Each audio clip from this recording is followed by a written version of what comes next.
chỉ tao có thể lu nâng nó cô chỉ bao nhỏ mua lúa tu cho lúa tu li cô lúa cô thọ lúa cho con mua cô sẽ tuôn cho vì cô chỉ mua bằng sữa vừa cho con lo cô tiệt tao ua y lu nâng nhỏ trên trong đó vì ta mong về cô thiên lý phong có chỉ ở lo có tu yêu chỉ tao nó có lu số của tao cô yêu một hai lo lu sẽ gì yêu tiêu có nhau sẽ to của thiên cho lư tiền mà cho cá lo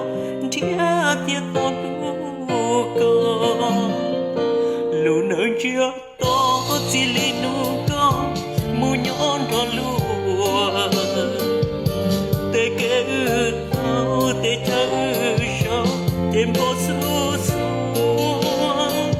có tôn trái của sao li như chua lo y quan tu chết nơi vừa lo cuốn tiết tao xuân tu xuân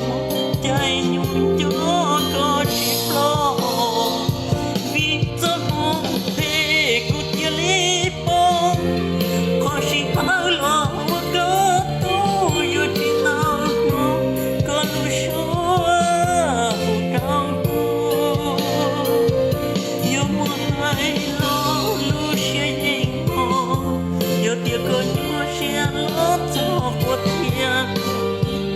tiền mà cho cá lo xin